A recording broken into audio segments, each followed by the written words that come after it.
All right, everyone. Welcome back to the International Symposium on Cooperative Identity and Energizing the Cooperative Brand. We're in day 3, technically day 4, because we had a pre-symposium workshop last week, and lots of great dialogue and engagement so far. So we don't leave anybody behind. Oh, good. We've got folks from the Philippines here today, too. We just want to make sure that folks are able to connect with translation. See the chat.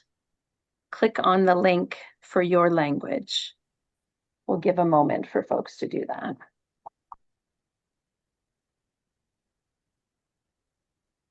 Okay, great. So my name's Erin Hancock. I'm the Education Manager with the International Centre for Cooperative Management out of the Sobey School of Business at St. Mary's University in Nova Scotia, Canada. And today, this is an interactive session. Of course, we've got speakers from all over the world. But as folks who were here earlier in the week know, please do use the chat as a way to connect with other folks, a way for you to be able to share your insights, your reflections, your questions, as well as any links that you want to share to reports or events or anything. This is meant to be a shared space for folks to make it their own. And certainly we'll be capturing the questions for the speakers that come up there as well that we'll address at the end of the sessions. In terms of other technology or notes that you need to know, please know that we are recording this. We will post these recordings to YouTube, hopefully in the next week or two, and we'll send out a message to everyone who's registered so that you know that those recordings are up. We'll share the slides as well. And you'll be using the same link. So if you get knocked off for any reason and you want to come back later on, you use the same link to do so. Myself and Tammy will have ICCM at the beginning of our names so that you'll be able to direct connect with us, anything related to program or how things are running. And then also we have Wordly Help is listed there as well. That's our translation help. If anybody has any questions on translation, contact Jenny from Co-ops Mutuals Canada, who is at Wordly Help there as listed.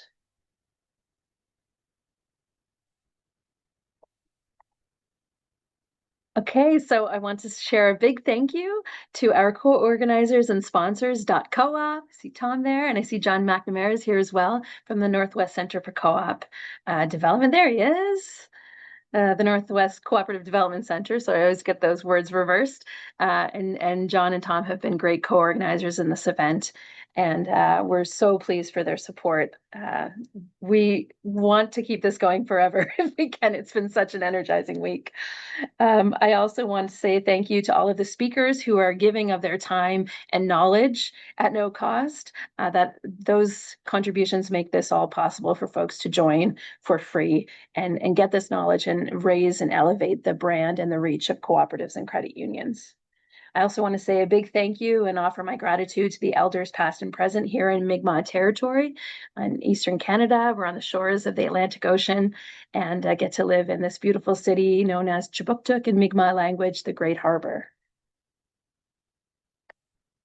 So, and just to say, as our host, we're happy to offer this symposium. We do these symposiums every few years, focusing on a different topic that we feel the knowledge base is lacking a little bit, or we're all doing things in disparate ways, but we want to bring people together. Our last one was in 2021, where we focused on cooperative governance, and we produced an open source, free, available to you digital book on cooperative governance. I'll drop that in the chat here in a minute. So we also have an offer from the International Journal for Cooperative Accounting and Management to do an edition of their journal following this event. And based on what's coming up this week, I think there's a real call to action that we follow through on that to make sure that these cases and tools and approaches are captured.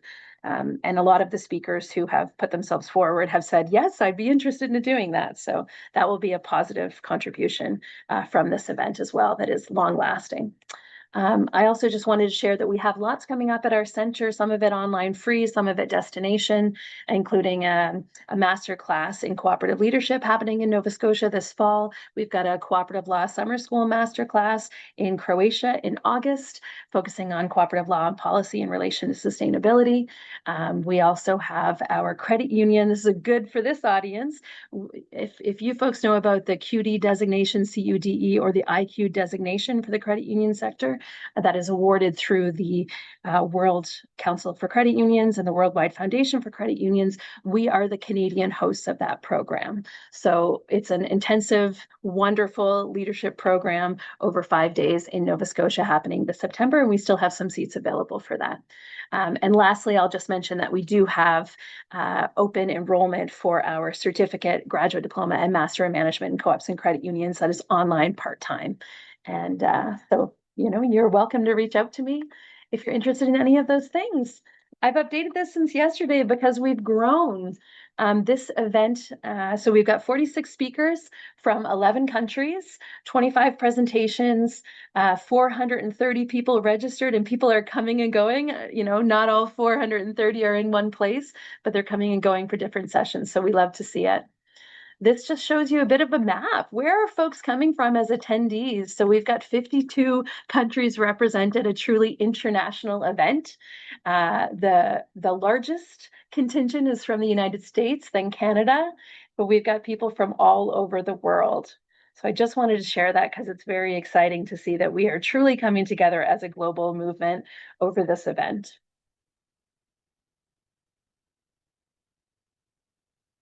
So just to recap on yesterday, and Tom's going to give us a little bit of a rundown of what happened and the themes that came out so we can continue building today. But we focused on a panel on digital storytelling and AI, cooperative branding, and the state of social media, which we're more getting into the nitty-gritty of the how that we match with our members and our future members. We had a keynote with Jeroen Douglas, the Director General of the International Cooperative Alliance, as well as a panel to follow. And then we also finished the day with 3 presentations on sustainability reporting as part of telling the cooperative story. So I'll hand it over to you, Tom, to be able to recap some of the themes and discussions that happened yesterday. Thank you, Erin. Yes, it was a fantastic second day at the symposium, and I have to admit that I'm just learning more and more, and enjoying all of these fantastic conversations we're having, and learning from all around the world the different things that people are up to. And yesterday was just building on what we heard in day one and improving on messaging as well. We started off with an incredible panel and heard all about the Philippine cooperative ecosystem from the YCC cooperative there, NATCO and 1CISP, which are all Philippine cooperatives working to build digital storytelling. And we heard some fantastic skills that we can all use to help improve our own storytelling. And we followed that quickly by 2 presentations that we then had. We heard from Transverse Cooperative, who took us through a really, really useful tool on how to refresh your cooperative branding and think about how you can use your cooperative nature to improve your branding. And then we went straight into state of social media, which was definitely top of the agenda for me this session, because it's something that we're all battling with, the changing pace of digital communication and all of the new things that are coming out now. So it was great to hear Dawn Walker from Co-Social Community Cooperative giving us some updates on how to use cooperative digital strategy.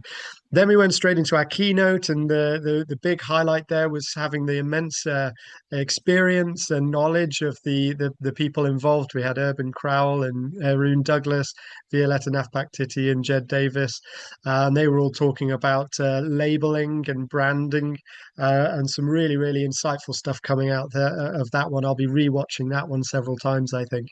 And then we finished the day off with 3 presentations, which were fantastic. Deep dives into how identity-led sustainability reporting really can affect cooperative identity. And we had 3 great sessions on that, finishing up at the end of the day with tools from the Americas on how we could measure and communicate the cooperative identity. So a real widespread of themes and topics, all of them fitting into each other. And I think one of the key themes for me that came out from the day was that it seems that time and time again across our message, our authenticity is our main asset. And this seems to be really linked in together with building the data picture, using our communications tools to just get that authenticity message across. So a great day. Looking forward to day 3. Thank you, Erin. Fantastic. Thank you. Just to name what is coming up today in our final day, we have 4 segments coming up, focusing first on credit unions and marketing, next on engaging new audiences. Then we'll have a showcase of worldmap.coop. And then we'll finish off the day with 2 presentations that are really living case studies, if you will, on how we market for member loyalty and engagement. And then we'll do a closing for the event. So that's what's happening today. And without further ado, I would like to jump into that first session. So we've got David McAuley here, who is the CEO of Donore Credit Union, and also the treasurer of the Irish League of Credit Unions, which has an AGM today. So David will be with us for a portion of the day. So David is an accountant with almost 20 years experience as a senior manager in the Irish credit union sector, having attained a master's in cooperative and social enterprise studies from the University College of Cork as well. And in May became the treasurer of the Irish League of Credit Unions, also being at the forefront of delivering a new structured collaboration of small, mid-sized credit unions. So this is, and David has served as CEO of the credit union since 2016, making it a benchmark for other credit unions to live up to. We love that. So David, feel free to now share your screen and take it away. Okay, good morning, good afternoon to everybody there. I am just I'm conscious that some people are early in the morning and some people are early in the afternoon. So we're just going to share and probably wake some people up if that's okay. So here. She has she has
Oh, it's just a snippet there of a video, a series of videos that we helped produce with a local artist.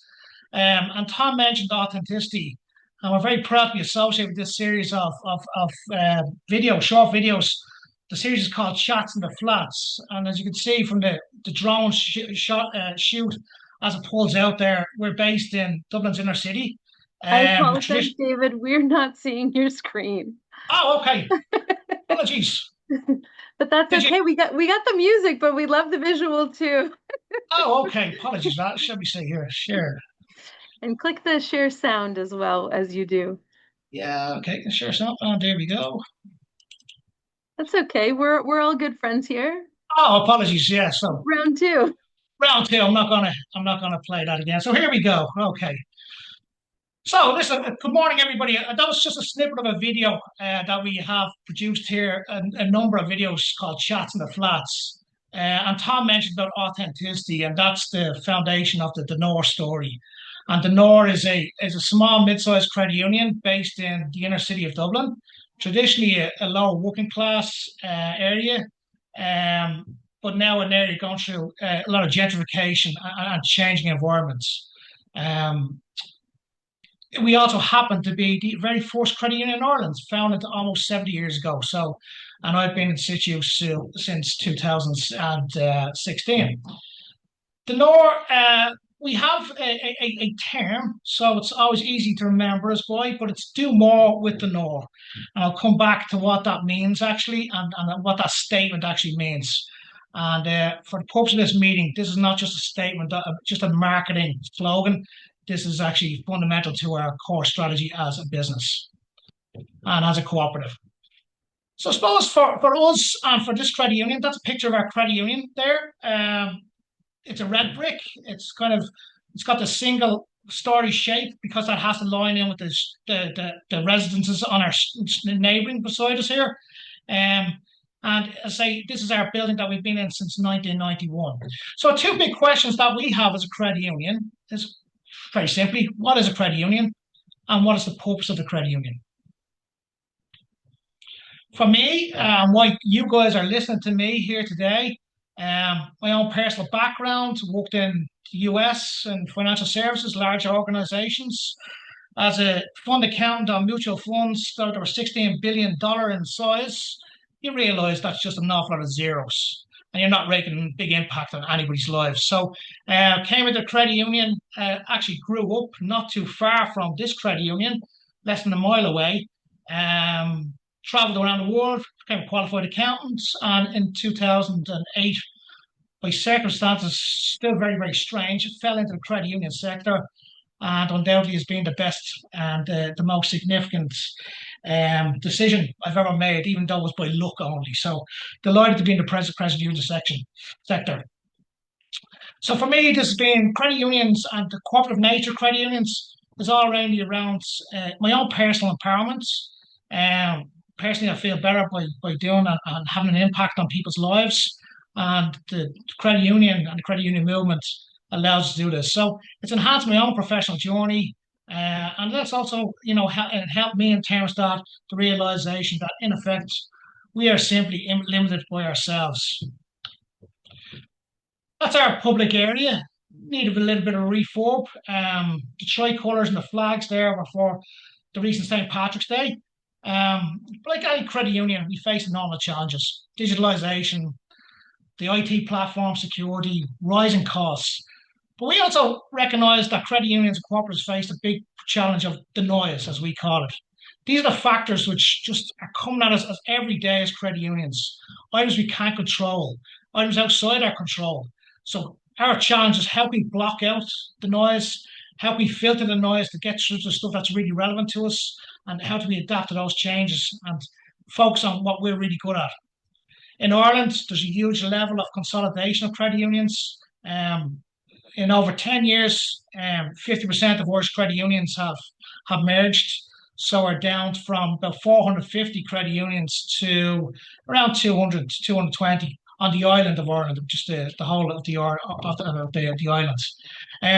Consolidation is a challenge, and the jury is out as to whether consolidation is actually delivering for credit unions, and ultimately, more importantly, is it actually delivering for our members? And of course, like any other credit union movement, we're all facing changing landscape, changing attitudes. New people, younger people have newer demands and whatever. But for us as a credit union, there's significant opportunities. The strength and the resilience of the credit union movement is recognised. Just today, the Irish credit union movement has been recognised for the fourth year in a row as the most reputable business in the country, which is a great testament to the Irish credit union movement. The size and scale of movements here in Ireland is significant. Everybody knows the credit union. Everybody knows the credit union. We have a huge penetration rate in terms of members of credit unions, and that's across all classes and creeds. So the credit union has been recognised as not only the number one reputable business, we're also the biggest brand here in Ireland as well. And we beat Apple and all those other guys hands down. In fact, the banking community don't even feature in the top 10. The credit unions feature number one. That was great. And then what we realized that, people are always looking for something different and relatable. And I think relatable is such an important word for us.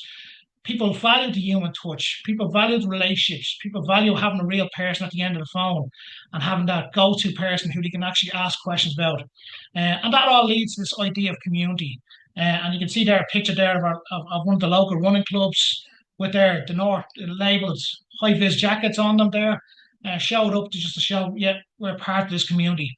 So this understanding of localism, convenience, the necessity for having convenient local services, the necessity for being part of the tribe as we speak, and being part of the community. So we really leverage off that.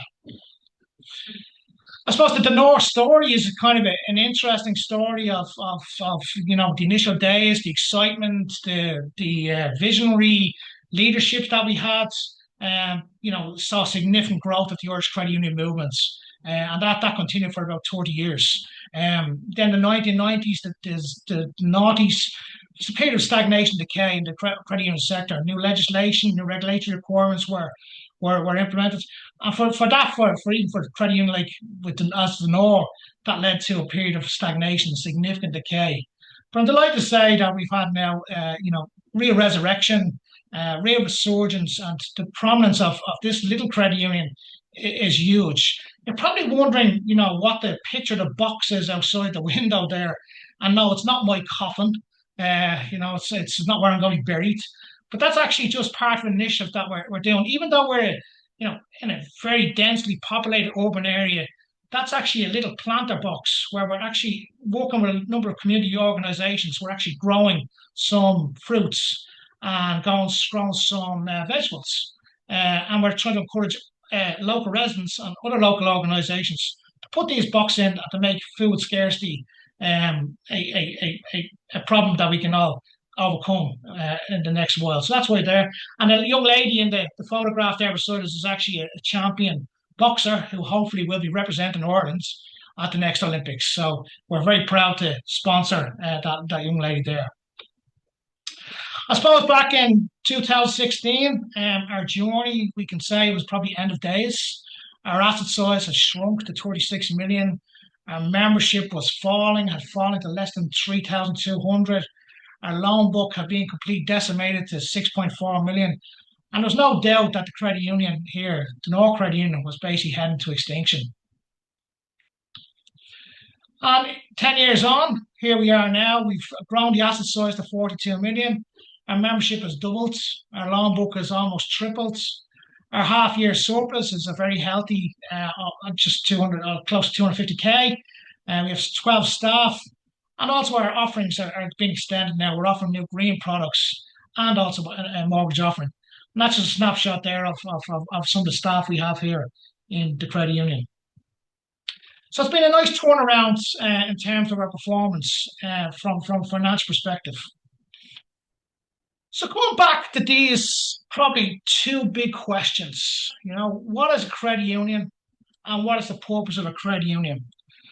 So I won't actually play this little video, but this was a video that we actually did of money lenders and how we overcome money lenders. And it'll be on the slides if Erin's distributing. So it's a nice little video that, a lot of credit unions throughout the world actually admired and enjoyed and asked us could they use, and we had no problem sharing it. But I suppose for us, I think the question, what is the Donore Credit Union? This was our fundamental question that we had to ask ourselves. And as part of our journey of resurgence and part of basically re-engaging with our members and basically putting us on the path to improving our performance, but also a path of really empowerment for our members. So what we really attested and what we decided and what we realised was that we are a member-owned cooperative. We are democratic. We see ourselves as being fundamentally a community asset, that we're fundamental to this community being successful, thriving, supporting each other, and maintain that resilience of what has been a community which has in the past been neglected by others. So we really rely on our own strengths, mutual help, and the philosophy of helping neighbour. We also put members at the centre of everything we do. We very much are a people's institution. And in that we mean that people and members are fundamental to everything we do, and fundamental to all decisions that we make. So we don't come at things from a commercial viewpoint, we don't come at things from a profitability standpoint. We recognise that financial viability is fundamental to continue to deliver what we want to deliver. But first and foremost, we are a people's institution. We have values, principles, standards, and behaviours that we conform to, and amongst them are the basic values of credit union. The credit union operating principles are at the heart of what we do. So we fundamentally believe in transparency, openness, honesty, democracy. But what we've been successful in doing is engendering and delivering a huge level of trust between ourselves and our members. And first and foremost, at the end of every decision, we serve people, not financial services. And for this credit union, what we'll be doing in the future is that our members will always decide our future. They'll do that by their behaviours, they'll do that by their usage of the credit union, but also they do that through the democratic process which we have them. Like, we don't just rely on an annual AGM to inform our members or keep our members informed or to take feedback from our members. Our commitment and relation with our members is ongoing 12 months of the year. I suppose looking back, between 2016 and 2019, there's no doubt our financial impact improved. And we asked ourselves at that stage, why? What was setting Donore Credit Union apart, or what does set Donore Credit Union apart? And why were we able to suddenly, see increased member engagement? Why did we why suddenly were people actually invested in the credit union? And what we did was, and I've encouraged credit unions to do this, we actually asked ourselves, what is financial impact? But more importantly, what's the social impact we make? And in 2019, we started on the process of looking at our social impact. We used a process called social return on investments. And as an accountant, I was always interested in, and as we are in a regulated financial services industry, and our regulators want to see, financial metrics. I was of the opinion that can we put a value or create a value or put a numeric value on what social impact actually is. So when we have our volunteers time, what we did, we applied a financial metric to that. When we have our, obviously our donations and our sponsorships, they are pure financial matrices. But one of the things that we looked at, and we didn't come up with these ourselves, when we went out to our members, they actually told us what they actually value are the sense of belonging. They actually valued the sense of convenience, the sense of ownership. Now, how do you quantify, senses and feelings and those intangibles? Well, we applied some well-known and agreed metrics to actually do that. And in 2020, we actually reported our social impacts. And what we understood from that was that while our balance sheet value was 40 million, our members actually came back and we actually quantified our social impact on top of the financial value as being around 25 million. So for every €1 invested in the credit union, there was a €10 direct impact on the community. And what that showed us was that we were significantly undervaluing ourselves as a credit union. We were significantly undervaluing what the credit union is really about. It's not just there to provide loans and savings product. It's much more. It's there as a source of comfort to people who are, in financial difficulty. It's there for people who need a little bit of financial advice. It's also there as being seen as being vital to the community fabric. It's no different to the local sports clubs, the local schools. It's seen as being a massive asset to the community. So we've taken a decision now to recognise that social impact and delivering social impact is as important as financial impact. And that now has become part of our strategic plans. And what the interesting thing of understanding social impact, or putting social impact as important as financial impact, they're not mutually exclusive. Actually, by having greater social impact, what we've actually delivered is actually better financial impact as well, and better financial results for our members. So that's why it's become part of our strategic plans. In addition to that, we ask ourselves, what's our purpose? And our purpose as a credit union is not to deliver financial services. It's actually to empower our members. That's the philosophy that we have. We understand and we appreciate that we change lives. So for us, every loan is an ambition realized. It's an education. It's a dream holiday. It's a car to get from A to B. And we understand fundamentally that the credit union is about that we actually change lives. And the credit union here, Donore Credit Union, is here to change lives. So I come back to, the term do more with Donore, which is not a marketing statement. Actually, it's a statement of intent, and it's a statement of empowerment. And by benefiting our members, what we're doing actually is by extension, we're benefiting the community here. We have, as even with only 6,000 members, we have 85 different nationalities as members of this credit union.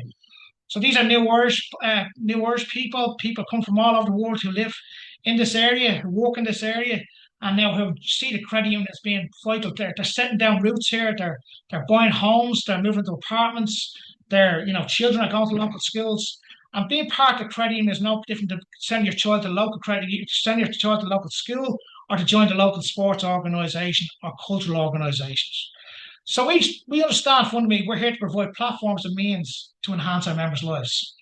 And we're always looking beyond financial services to other factors and metrics, to other elements where we can actually make an impact. So one of the big things that we do is actually, around donations, sponsorships. You see all these pictures of checks, because what we feel is it's so important is that we're delivering back to these organisations, the community organisations, who in turn are helping to sustain and deliver for the community. So one of our big roles as a credit union is to actually recycle and recirculate our members' money back into community organisations for their benefit and for the benefit of the community in general. So our future really is around relevance and engagement. How do we remain relevant, and how do we constantly engage with our members? And our strategic goals are really around engagement and activation. And what we mean by engagement, we continuously engage our members. We don't, really focus on products, selling products. We tell the story of Donore. We put the story of Donore as being heart of the community. And effectively, what we're looking to do on an ongoing basis is to really build a tribe, to make people believe and be involved in and want to belong to the team. So we have a huge emotional attachment, and we do believe in emotional attachment. I know it's probably a little bit ironic that a credit union that's delivering financial products actually talks about emotion and emotional attachment. But as I said, we're much more than financial services. And we also remind our members that you have to use or lose the credit union. It's stark terms. If the members don't use us, the credit union will disappear. So we have built that emotional attachment. And we understand there's an emotional attachment there with our members, because our members have actually told us there is. So when we go back to our social impact study, it was our members who actually told us that they had a sense of belonging. They had a sense of ownership. They had a sense of loyalty to credit union. And they placed great trust in that. And our members, a lot of our members are multi-generational. They're very proud of the fact that their grandparents, their great-grandparents were members of the credit union. And in turn, the grandparents or the parents will bring in newborns, and we'll have babies as credit union members within the space of a matter of weeks of being born. So that emotional attachment, that relevance, that presence, not just the physical, but also that intangible emotional connection is always there. So we're very comfortable where we sit. Okay, we are not interested in being the biggest credit union in Dublin. We're not interested in being the biggest credit union in Ireland. We're here to sit and provide a service for our members. I'm very happy to do so in this part of Dublin City. We understand what we are. So we understand we are a credit union first and foremost. We're a member-owned democratic cooperative. And it just so happens that we provide financial services, but we don't believe ourselves to be just merely financial service providers. We also recognise our limitations. We're a small, mid-sized credit union. We know what we can do, and we try and ignore what we can't do. We have to be cognizant of changing environments, adapt to change. So that means making hard decisions, and that means what we have to make sometimes hard decisions, but decisions are made on the basis of what's for the benefit of members and what's for the benefit of the majority of credit union of the membership. We understand what we are not. We will never be a bank. We will never be the biggest financial service provider here in Dublin. We appreciate that we're not going down the route of being the most profitable, and nor do we want to be the most profitable credit union. And therefore, what we always try and do is we always try and block out the noise. The stuff out there that we can't control, that's outside our remit. And simply what we do is say, we'll remain cognizant of it, understanding of it, and aware of it, to certain things that we can't change. So from the regulatory environments, as a small credit union, our regulators say jump, we'll say how high. But I think for us on an ongoing basis, we believe that the credit union needs to embed itself into the members' lives, into the community's life, into the visibility and the physical presence in the community. We need to engage. We are constantly engaging with our members. I'm delighted there's so many. Erin came back to me and says, can you put some pictures in? I'm delighted we were able to get so many pictures of many smiling people, which is fantastic. So we're obviously doing something good. And then we want to make people enthusiastic and excited. And again, somewhat ironic. How can you be excited and enthusiastic about a credit union? But I think we've been able to deliver that and been able to manage that. And simple things, branding, t-shirts, the hats that are on the runners there in the picture. Do more with Donore. The Liberties Running Club on the back of the hat. High vis jackets. 500 quid to a local sports organisation or a local school or a local community group is significant. It pays for a day out for old folks to take a tour outside of Dublin, get them out of the Dublin area into somewhere more scenic and more attractive. But that's what it's about. It's about engaging with our members, embedding the credit union, and making our members enthusiastic. And the biggest advocates, of course, that we have for the credit union are the grannies. Stick with the grannies, always great stuff. Okay. In terms of our strategic plan, it's really around engagement and activation. And what we mean by engagement is constantly remind the members of credit unions here. It's not really about selling product. It's not about telling about loans. But what it is about saying that the credit union is engaged here. It's part of the community. So we use our social media platforms to disseminate information from other community organisations. We have lots of relationships with our community groups. We host their information on our website and disseminate that through our various social media platforms. But more importantly, then, we have to activate our members and get our members to use the service of credit union. And that's where we've been really, really fortunate. So while as a credit union, we have 6,000 members. One of our key metrics here is that if we have 30% of our members consistently borrowing from the credit union, we're a financially viable credit union going forward. It's the level of engagement that you actually need. It's not the level of membership that you actually need. So that's led to our 5 key goals, which is basically financial strength. Of course, number one, paramount to all credit unions. We're also focused really strongly on operational resilience. We're custodians for a lot of members' monies, a lot of members' savings. In some cases, people's lifetime savings. Also, in some cases, people's monies for their funerals. So we have to make sure that our systems are resilient. That we as an organisation are continually modernising and updating ourselves to make sure that we are operationally resilient. And then also we're looking at business transformation. This year now we've just introduced a whole suite of green loans called Greenify products. That's for both transport but also for homes. And in this part of Dublin, a lot of we don't have many new builds in this part of Dublin. The apartments are all new builds, but some of these homes beside us here are over 100 years old. So when people start doing what they think are minor renovations in their homes, they soon find that it's significantly more expensive.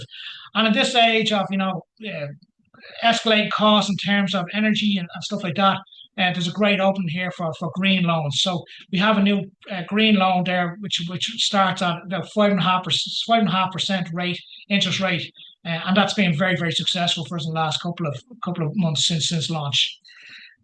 Credit unions talk about ESG, and lots of organisations talk about ESG, but we actually fundamentally believe that environmental and social impacts will actually strengthen the financial position of the credit union here, and we're heavily investing in that.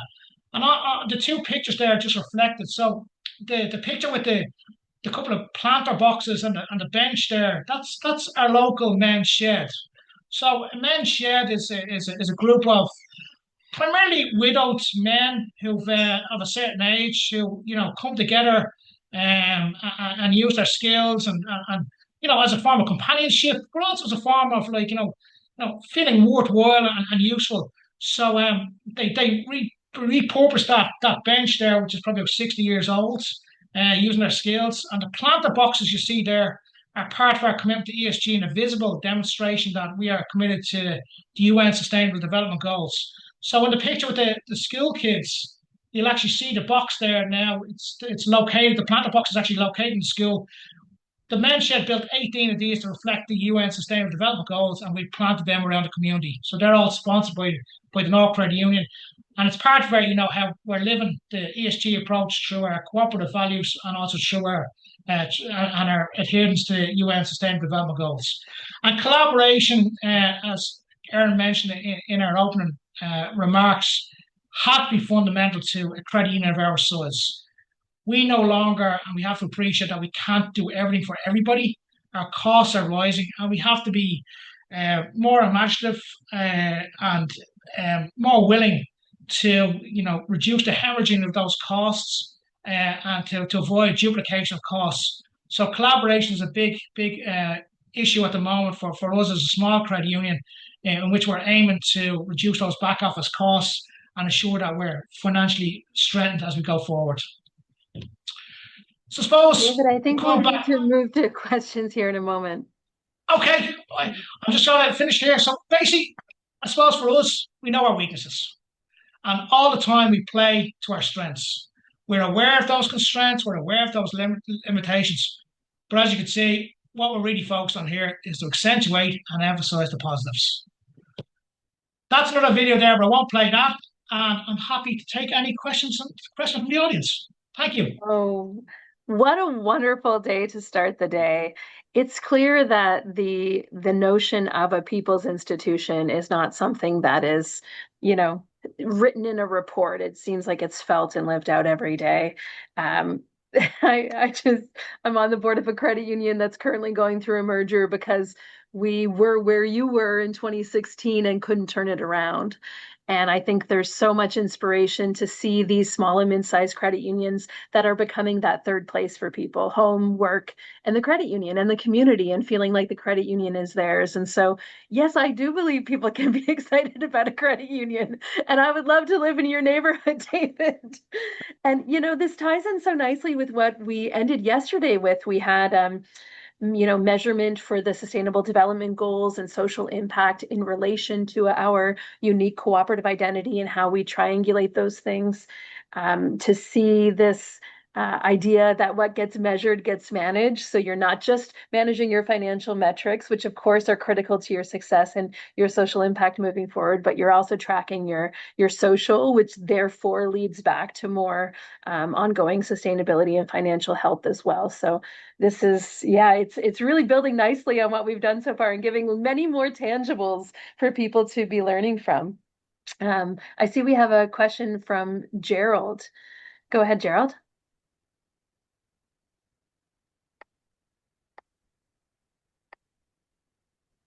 So now it works. I just have a question to you, David.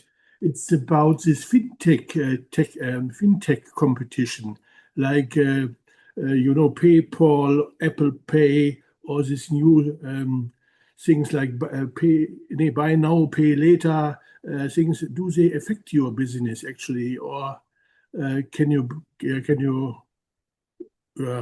with that? Yeah. Listen, it's part and parcel of the challenge we face.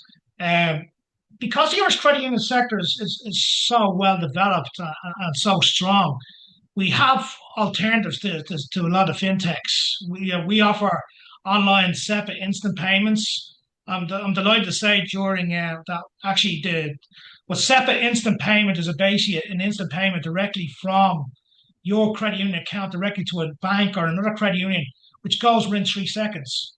The credit union sector here in Ireland, and even as a smaller credit union, we're actually able to introduce that before some of the main pillar banks in Ireland did. So, and that's using through our, through the, I suppose the scale of the credit union sector in Ireland. So that's how we're able to do that. The other thing is also that some credit unions in Ireland are like, we have a payment provider here in Ireland called Revolut. It's actually, that's a peer-to-peer payments, and some of our colleagues would say, oh, we'll never, we can't beat Revolut. And that goes back to my observation that that's noise. We can't beat Revolut, but we can compete with them. And the way we compete with them is on a better process, is that, if something goes wrong with Revolut, you've no way of getting your money back. You have no one to speak to. You've no person at the end of a phone. There's nobody you can walk into the branch and have a chat with. And that's something that we have to really accentuate the positive on. And what that does, Gerald, is that creates real trust and engagement. Like, I give you an example. My son is 25, but he will say to me, I won't put my wages into Revolut, but I would put my wages into the credit union because I trust the credit union. I know it's there. I know it's not going to disappear. So we do have to modernize. We do have to, and we're very fortunate that fintech opportunities are getting cheaper and becoming more available. And just as collectives of credit unions, we can really leverage off our collective strengths to get and partner with the right fintechs to deliver a better service for our members. But I think fintech actually is an opportunity for us. I'm not overly concerned with Apple Pay or I think those guys are, primarily driven by profit motive. And if we, continue to, amplify the message that we're here not for profit, I think there's a significant cohort of our members who will, come to us on that basis, and I think we'll be fine. So I learned the trust is the thing that matters. The trust into the union. Okay, thanks a lot. Thank you, Gerald. Thank you, David. We have one last question from Samantha, and then we'll move on to our next speaker. Do you want to unmute yourself, Samantha?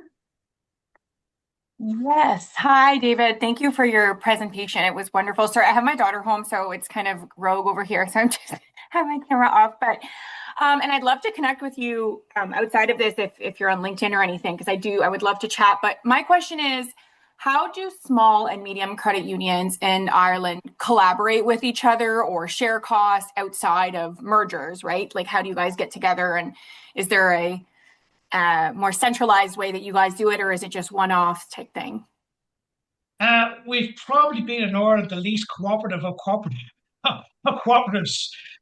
Collaboration is not easy. In fact, I'm actually moving away from the word collaboration, because collaboration kind of is a sort of an intention or almost voluntary thing to do. So, I'm actually moving towards that. In some ways, collaboration needs to be mandatory, and it's more really around partnerships as opposed to collaboration. Right. We've put together a couple of different structures to this, from the small, medium-sized credit unions, and maybe it's something we can take aside and I can give you some guidance on what to do right, but more importantly, what's gone wrong. Collaboration is difficult. I think what you need, the starting point is you need to get people who are like-minded in the room, people who realize that what their mission critical is, I suppose, or mission critical statement is. And some people will view mergers and transfer engagements as being the course of action that they want to take, and that's no criticism of them. From my perspective, and for a number of us who are collaborating now together, retention of identity, local connection, local autonomy, and local decision making is vital. And what we understand is that if you have that as your kind of they're your kind of your red line issues. After that, then you can talk about eliminating, reducing some of those escalating costs. But it's not easy. It's a process, and like the process of trust and the theme of trust with in relation to our members, trust amongst collaborating credit unions is something that has to be engendered, built, delivered, nurtured. And that's fundamental to any collaboration initiative. But happy to talk offline about the whole situation with collaboration and where we're going with it. Perfect. That'd be great. Thank you so much. Thank you. Thank you, David. Huge thank you to you. Thanks for making time for us on this busy day to share all of these great examples. And I can't help but notice that 2016, when you gave those dismal stats, was the turnaround when they hired you. So congrats to the board as well. All right. Actually, Erin, just one thought. Actually, I completely failed in my role. I was actually brought in here to close the credit union down. So I'm an absolute failure on that basis. So there you go. All right. All right.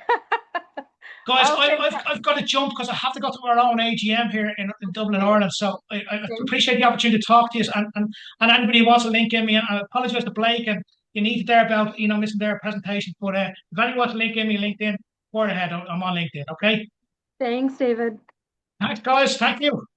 All right. Next, we have Blake Sandham coming to us from right here in Canada, east coast of Canada. And Blake, I don't want to take too much of your time. You'll see his bio in the document I just dropped in the chat. So take it away, Blake.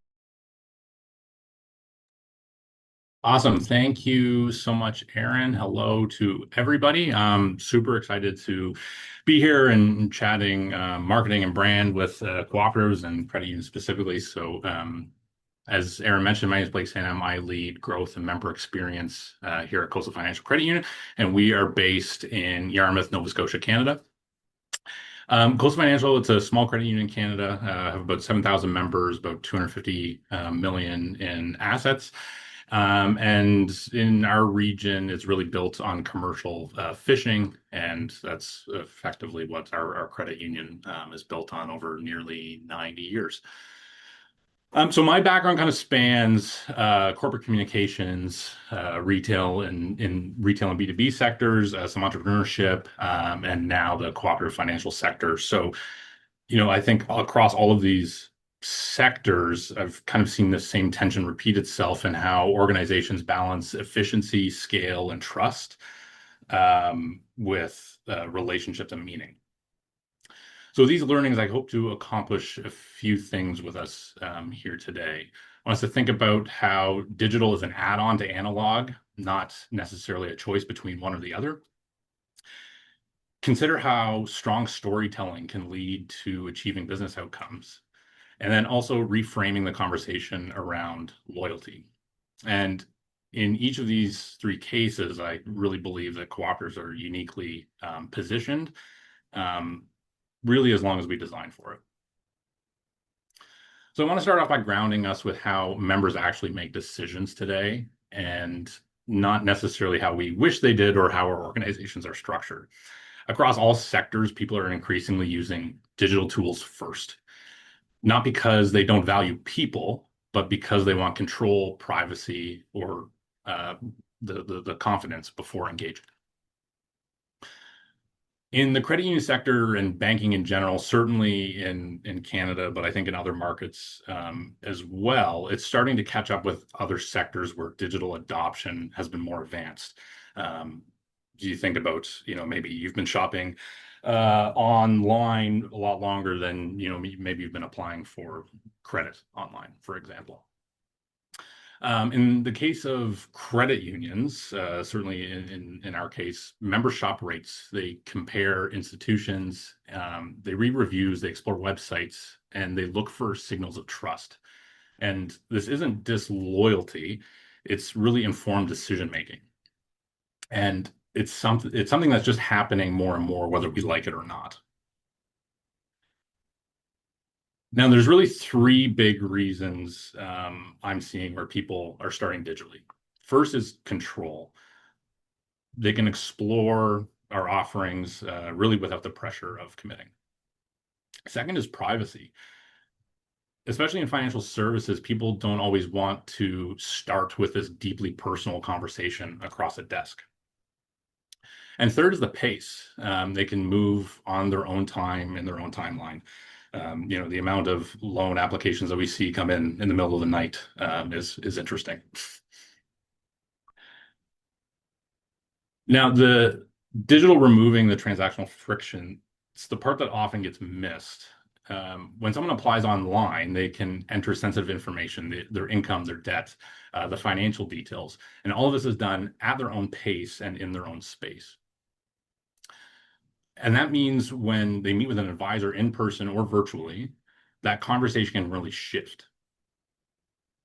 And that shift is really from a meeting that feels like a tedious administrative conversation to a conversation with real meaning and expert guidance. So instead of starting with forms and numbers, the conversation can start with, what are your goals? What does security look like for you and your family? What is your timeline? And when do you want to achieve all of this by? So in this case, the digital doesn't eliminate the human connection, it actually elevates it. I'll apologize to Erin. She warned us no acronyms, but this is one that I've been kind of throwing around. So this AOFIB, which is apply online, finish in branch. And members are effectively using these digital tools to compare, prepare, and de-risk. So in financial services, they seek people when decisions become personal and or consequential. So to give you, for instance, credit cards are incredibly transactional and increasingly being done online. However, with a bigger life-altering decision like a mortgage, that's where we're continuing to see members choose to connect with our advisors, and interestingly, mostly in person. But that's not necessarily inefficiency, it's a trust behavior, similar to what David was talking about with building that trust. We've kind of removed that initial friction, and the folks want, their hand held through that largest decision, financial decision that they typically will make in their lifetime. But this pattern isn't necessarily unique to finance. In retail, there's this concept called trip assurance, and that's where people research products and brands and inventory before deciding if a trip is worth it. It's also why big box retailers see people walking in the store and immediately going to aisle 38 for that widget, because they know they have 6 of them in stock and that's exactly where they're going to be. In B2B, the buyers are self-educating before talking to sales. For any of us doing looking for a fintech partnership or something like that, it's less cold calling now, and we have a pretty good idea of the product and the experience before even talking to a member of sales. But in finance, it's largely the same. It's the digital channels are increasingly serving the same purpose. It's the insurance before engagement. So like I mentioned, with people applying for more credit online and finishing in branch, they already know roughly what our rates are, what the value we bring to memberships, and so on, before they come into the branch. Now, as a small financial cooperative, we can really lean into this human moments, and I agree with what David was saying there. And truthfully, I think we have to. We'll never have the slickest tech in the industry, but if we provide enough digital convenience to help the member along, I really believe that our cooperative values will kick in when they're needed most, and we'll be able to make a meaningful experience and meet our members where they're at. For cooperative marketers across the sector, I think we can all consider that the opportunity isn't to force people into one channel or another. We should be asking, how can digital remove friction so our human connections become more meaningful, less transactional, and more aligned with our values?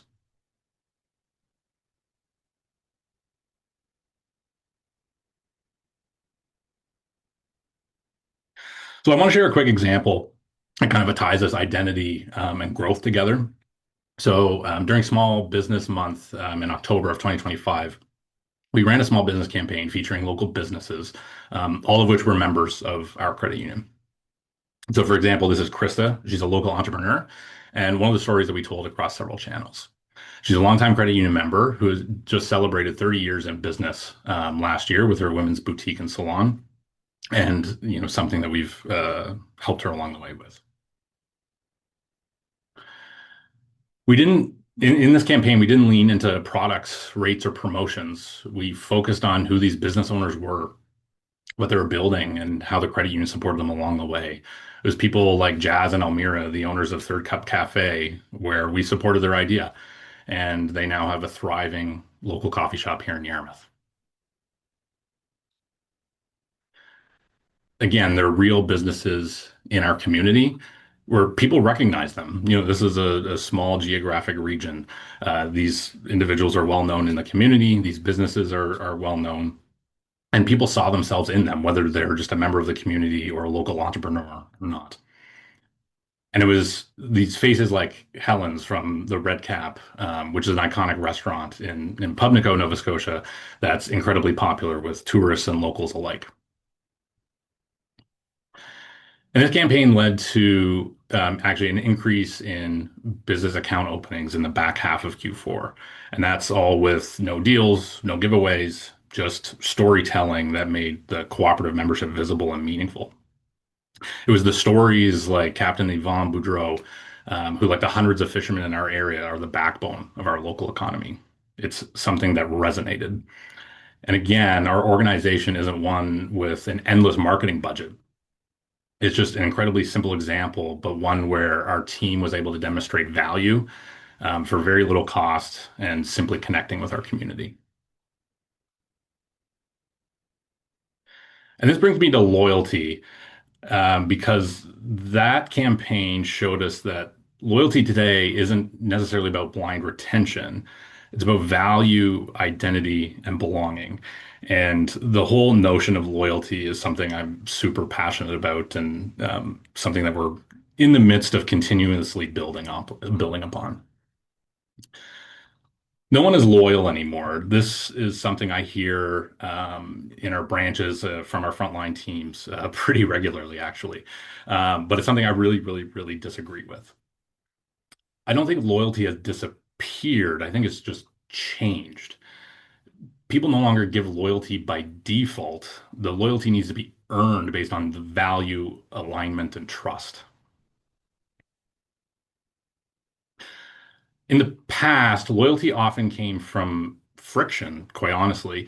Switching was hard, information was scarce, and in many cases, there was just less options. People stayed because, leaving took effort, not because we were actually creating value. And, I also hear all the time, it's this is where my parents banked, or, where my childhood account opened.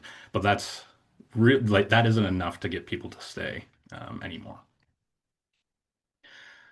Because, like I was mentioning, today people shop rates, they compare values, they ask harder questions, they pit us against other financial institutions to try to get a better deal.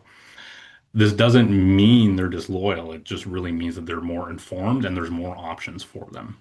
That's really just the reality that we live and work in. And this shift forces cooperatives and us to think and maybe confront an uncomfortable truth. Membership alone doesn't guarantee engagement or loyalty. We have to demonstrate why being a member actually matters. In other words, we need to earn that loyalty.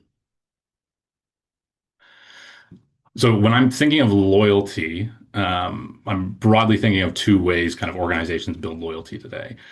The first is probably something a lot of us are familiar with, is that transaction-based loyalty. So that would be your points, your cashback, rate incentives, and behavioral nudges.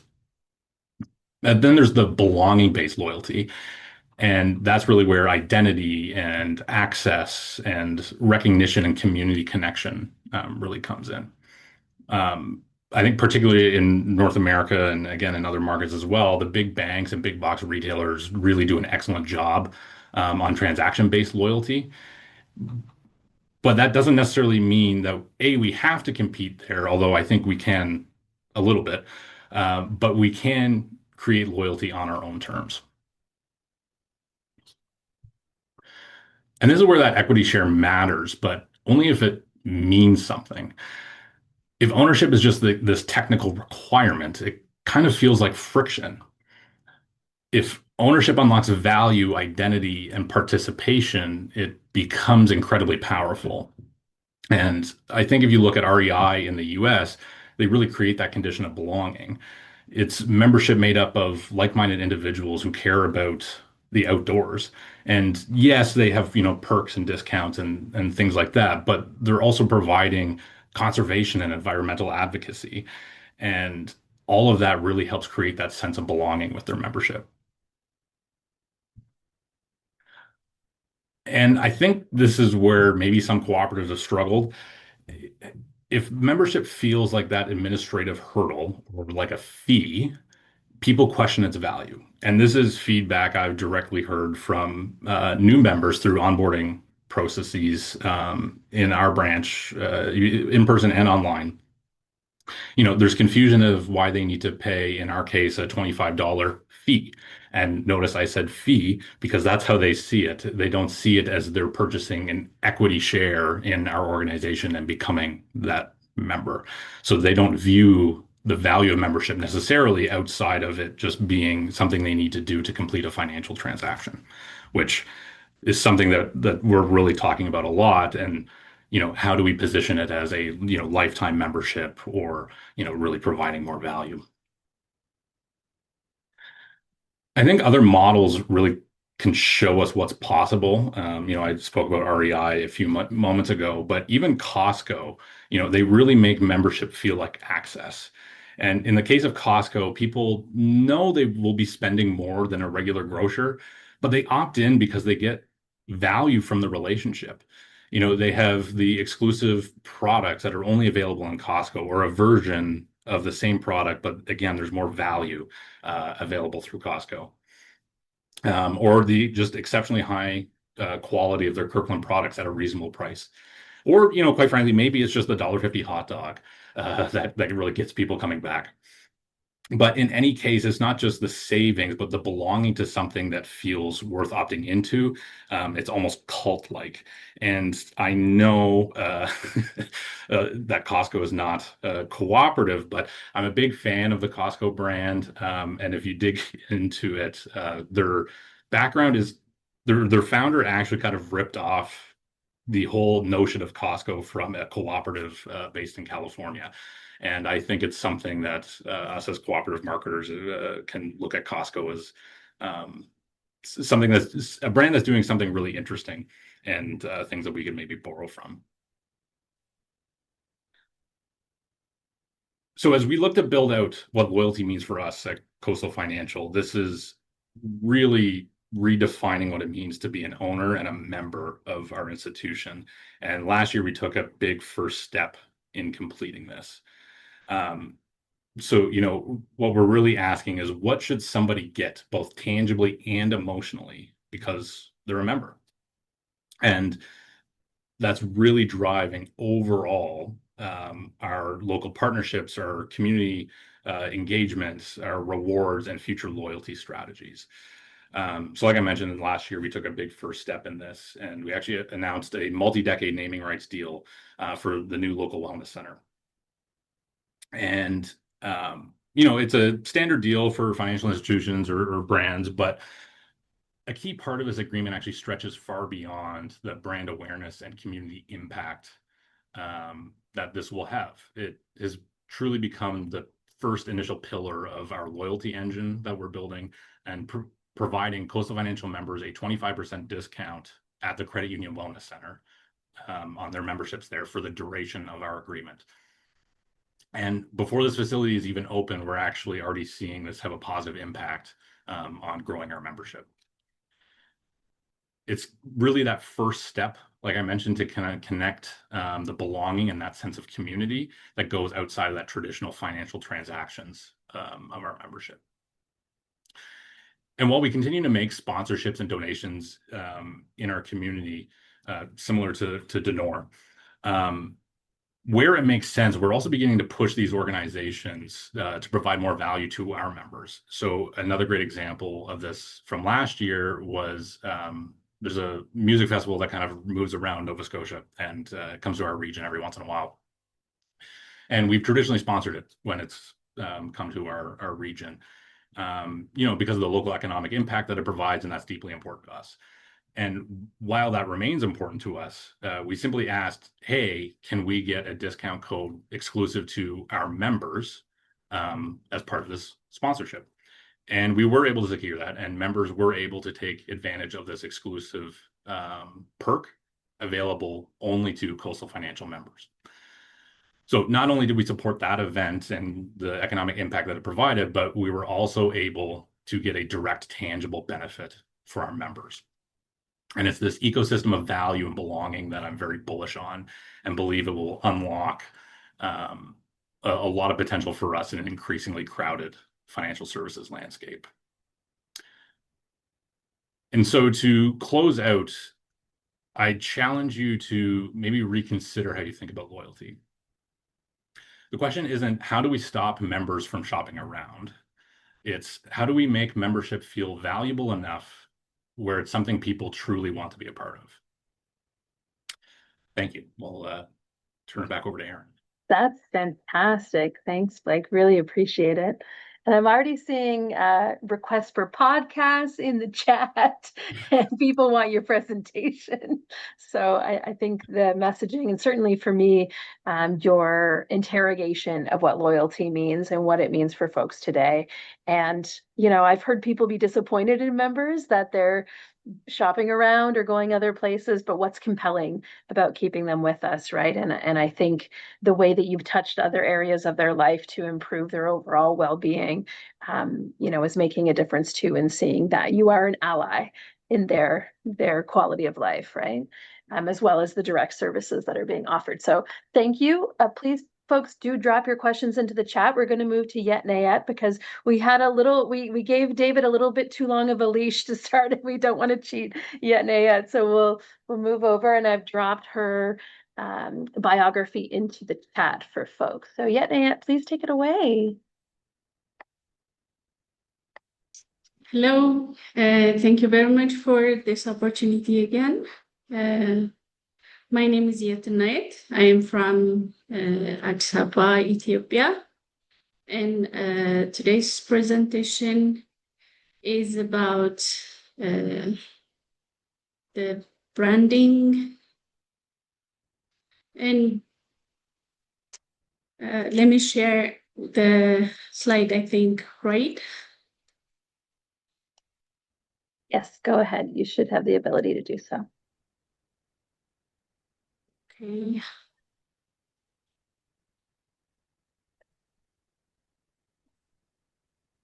Can you see it? Just loading. We can, yeah, if you want to put it into full screen. It is in, okay, hold on. Now it is in full screen, right? Fantastic. Yes, carry on. Thank you again. As I said, my name is Yet Nayet. I'm from Ethiopia. I am a consultant at Premium Plus Springfield Training and Consultancy. Currently, we are engaged in consulting different SACCOs in Addis Ababa and in the Radiala, which is a few places in Ethiopia. Today's issue that we would like to share with you is the gap that we see between the cooperative principles or the cooperative identity and the pressure of these SACCOs facing to sustain this identity. As you all know, SACCOs or SACCO is, as you know, saving and credit cooperatives in Ethiopia, which in your case is the credit union or the credit association. So as it is in any other country, SACCOs in Ethiopia are member-owned finance organizations, and they have different social missions as the cooperative identity or the cooperative principle says, and they have basically, since we are seeing the urban SACCOs, they have pressure from oppression, and they have pressure from competitive market pressure. So this paper examined the tension between the cooperative principle and the institutional survival. So as an objective, we would like to view how this operational pressure affects cooperative identity in SACCOs of Addis Ababa and Redhawa, examine the gap between ICA principles and practical realities on the ground, and explore institutional response to member expectation and market competition. As you know, the cooperative identity in Ethiopia is also the cooperative identity, which is defined by the International Cooperative Alliance, which is the same here. The core values are, as in the rest of the world, it is democracy, equity, solidarity, and internationally recognized cooperative guidelines, or the 7 principles, are also in place. As you know, these are the 7 principles that we are going to focus on. What are the core problems in keeping cooperative identity here in Ethiopia is the SACCOs are increasingly prioritize loan expansion over cooperative values. People are nowadays understanding them as an easy place to access loan instead of a community growing area where people come together for their community development. And the other core problem that they are facing is there is operational pressure, and it creates a risk of mission drift, because as I told you, most people think that SACCOs or the saving and credit cooperatives are a place where they can easily get loan. So they take the loan, then if the need are different from the cooperative's identity, then there is a strong pressure from those societies. Then many SACCOs begin to resemble as a commercial financial institutions. Instead of focusing on the cooperative values, instead of focusing on the cooperative identity, they just simply go for what the people need. And they focus on a single loan product, and they forget their basic values. Some of them have this problem. So also the other problem is the cooperative education and member participation is being ignored. Most of the time, the SACCOs provide the service that is urgently needed by the individual members. They don't actually engage or actively engage in cooperative education, or they don't focus on the participation of the members. So there is pressure in the SACCOs. Their operation is highly pressurized by the commercial activities of their own service, especially the commercial activities of the SACCOs in their social media is affecting their service, and they are being highly pressurized. So the major pressures they are facing is, the first is they lack inter-SACCO cooperation. Instead of cooperating, it seems that these SACCOs are competing against themselves. So they have limited cooperation among cooperatives, and SACCOs have weak collective strengths. They struggle their own problems, their own issues by themselves. They don't have an association. They don't have common ground that help them to cooperate. The other problem is there is a high financial competition in these SACCOs because they're highly influenced by their social media followers, or those people that participate in their social media. instead of cooperating, there is high competition. So they even compete with the banks and the microfinances in the country. So because of that, there is high financial competition. And the member loan demand and the expectation is high. There is a strong loan demand, and sometimes these SACCOs face liquidity problem because there is high demand, and that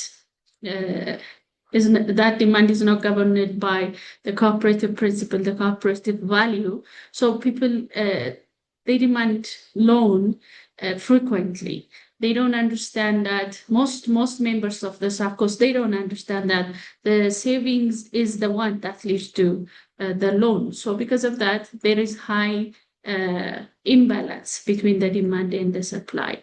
There is economic instability throughout the country. That is, there is high inflation, there is economic volatility, and the financial management of the SACCOs is affected by this.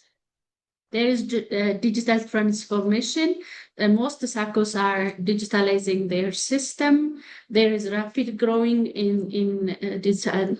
It is transforming in the sector, but the cooperative culture, this human element of the cooperative, is being ignored by the SACCOs. And there is governance challenge, accountability, leadership, loyalty is always in question.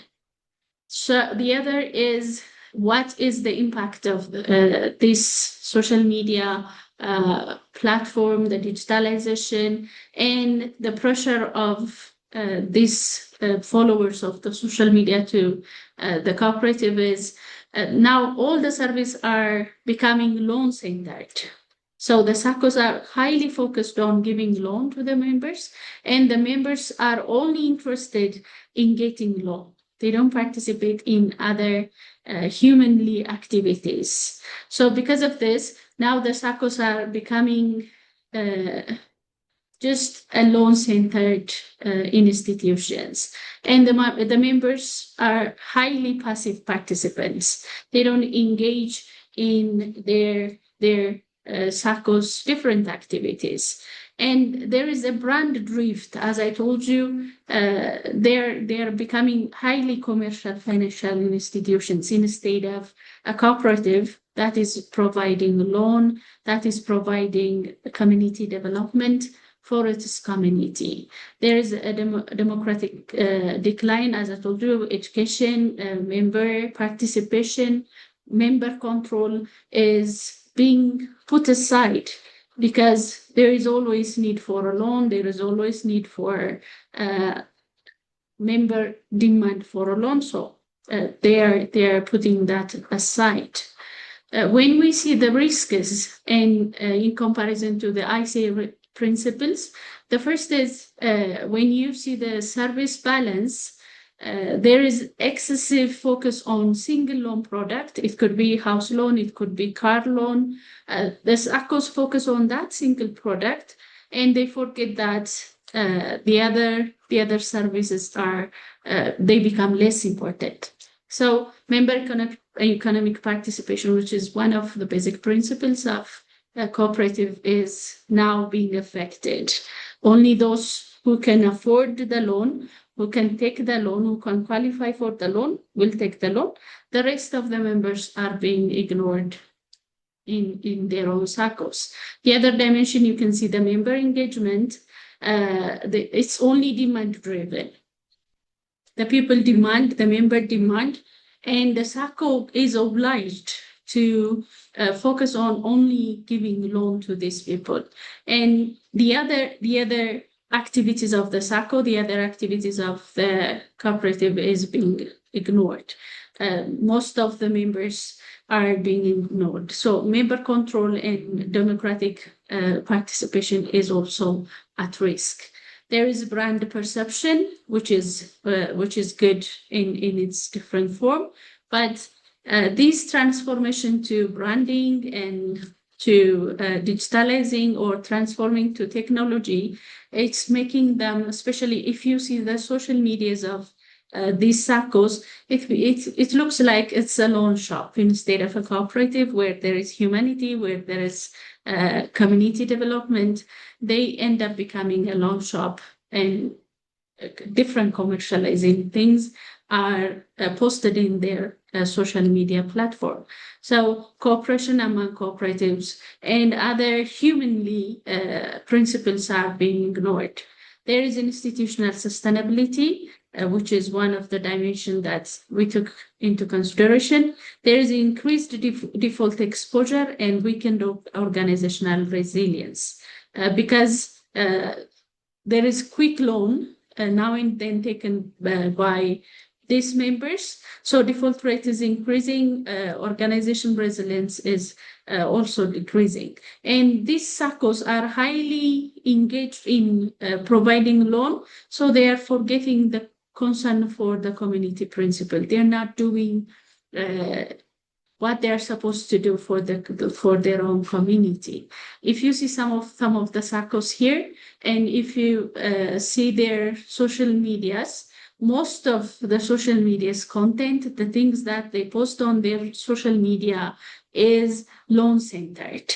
One of the SACCOs, which is the biggest SACCO in Addis Ababa, even in Ethiopia, if you see 70 to 80% of its social media posts are loan-centered contents. They post, they are active in their Facebook, Instagram, TikTok, and other medias, but they are focusing on loan-centered activities. The same for one of the youngest SACCO, Henosis, 60 to 75% of its content, social media content, is on loan. Amigos is one of the biggest SACCO in Ethiopia. More than 65% of its content, social media content, is about loan. So it is influencing their overall activity. When we see the analysis of their contents, social media contents, most public communication is heavily loan-centered, focusing on a single product most of the time. They have limited visibility of cooperative education activities across all their platforms. Transactional institutions' identity is becoming the dominant identity.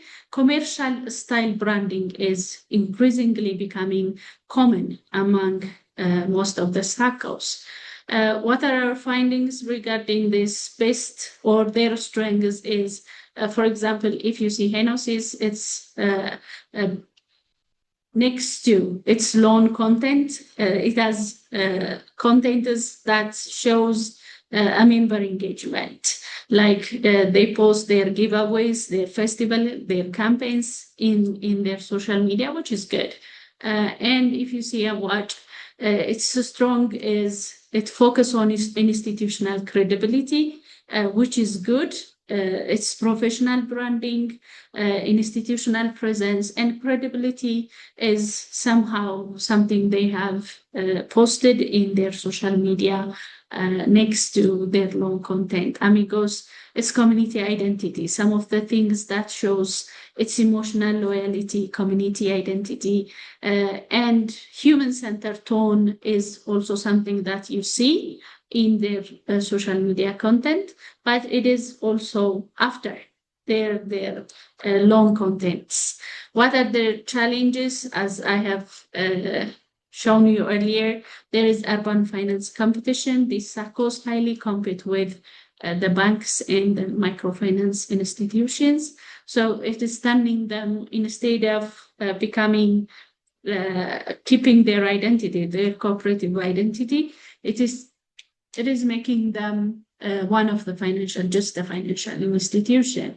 Digital disengagement, even though they have used the digital platform, still there is something that reduced the interpersonal engagement of human-centered service delivery.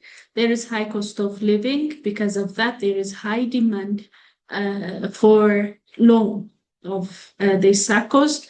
There is weakening solidarity, as I told you. And instead of focusing on cooperation, these SACCOs focus on competition. What are the specific challenges? for these SACCOs? I'll just pop in for 1 second. It is absolutely my problem, and I apologize.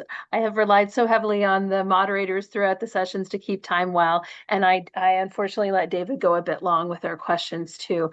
So I want to invite anyone. We don't have the next session starting for another half hour. So if folks do want to stay on for another 5 minutes so that Yetnayat can complete and we get to ask a couple of questions, I invite folks to do that. If anyone has to leave, I thank you for being here. I'll drop the evaluation into the chat. You'll be able to see the recording later, but Yetnayat, please continue, and anyone who can stay, please do so. Okay, so the three SACCOs, their challenge, they have heavy reliance on promotion, cooperative identity over time. Some of the SACCOs have ignored their grassroots members, and emotional tone may lack structured financial education component is. What we recommend is they should institutionalize continuous cooperative education. They should strengthen democratic participation mechanism. They should balance financial sustainability with cooperative value. They should promote ethical and principles-centered leadership, develop SACCO-specific regulatory framework, promote inter-cooperative collaboration, integrate cooperative identity indicator into performance evaluation, balance this digital transformation with human-centered culture, and diversify communication beyond loan promotion. So in conclusion, we say that SACCO remain vital institution for financial inclusion and social improvement in Ethiopia. That's why the number of SACCOs are growing, the number of members in SACCOs is growing. So they are important, but they should keep their cooperative identity and they should increase the challenges by market pressure, because they should keep from this challenge. They should keep their SACCO from this challenge. So the other conclusion that we have is longer-term sustainability depends on preserving cooperative value and democratic culture, and the SACCOs must balance principle and pressure without losing their cooperative identity. Is something that we have. Thank you very much for your attention. Appreciate you and appreciate you fitting into the time. I was rushing. Yes, I know you did such a great job, and I really, we see this. It's a dilution of what it is to be cooperative, and often we see it in the analysis that I've seen is partly because we hire from outside of the cooperative sector, we hire from the banking sector, and there's certain metrics of success that are the commonplace way of measuring success in banking that is just not the case. And of course, part of the story, but not the whole story, and how we measure success in credit unions and financial co-ops. So I liked your point about having cooperative identity indicators and move into our performance management and our own evaluation of our performance, and how we can, your stats, even looking at social media, how much are people posting about loan products versus, having people understand that they're part of something that they're a co-owner in and have influence over and responsibility to. And, I think these are important things for us to be highlighting today. Let's see if we have a question from Alicia Corton. Are the SACCOs who are leaning into values and their cooperative and community identity growing as much as the ones that are acting more like a bank or a financial delivery mechanism only? The SACCOs are growing, but my concern is they are growing into the other traders. They are growing as a financial institution instead of a cooperative. So some of the SACCOs are keeping their cooperative identity. They are trying to keep the cooperative principles in line, but still the competition, the demand is pushing them towards the financial institutions that we see in the market. So yes, there is a struggle, but some SACCOs are still trying to keep their identity with them, and they are trying to protect their SACCO. Yeah, and it might be one of those things where we see the compromising of the values and the way of operating now, and eventually might come to dissolution or a bigger change later.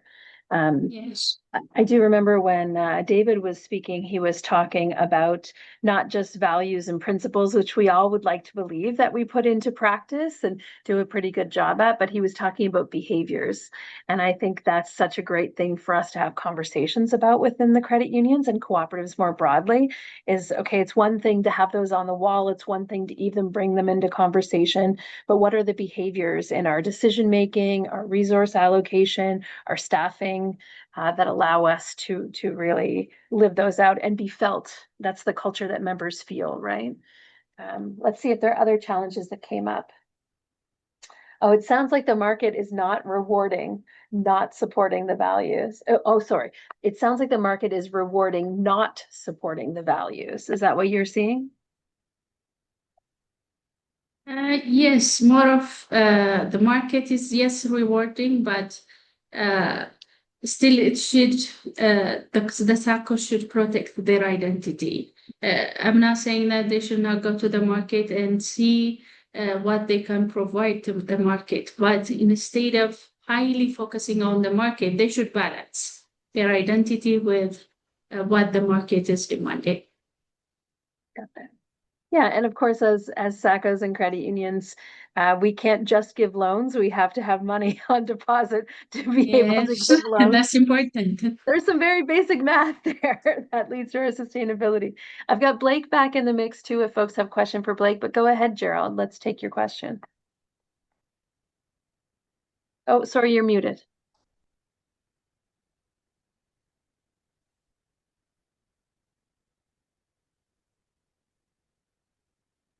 Oh, not yet.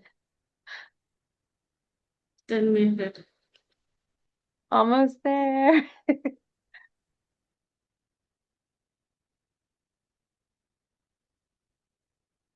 If you want to type it into the chat, we can take it that way too, Gerald. Blake, I wondered if you had any, responses after seeing the other presentations as well. Yeah, it's interesting, and I think David kind of alluded to it, like the zeros. And I was at the Canadian Credit Union Conference last week too, and our CEO Rick Doucette kind of summarizes like, well, we all have the same problems. Really, the only difference is the number of zeros at the end of our balance sheet. So it's fascinating to kind of see that across the globe. It is truly all the same pieces coming together.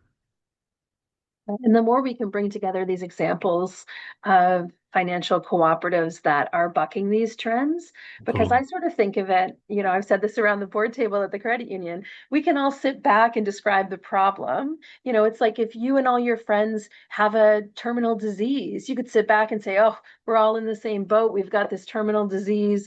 No one else seems to find a problem, so I'm not going to bother looking, or a solution rather to the problem.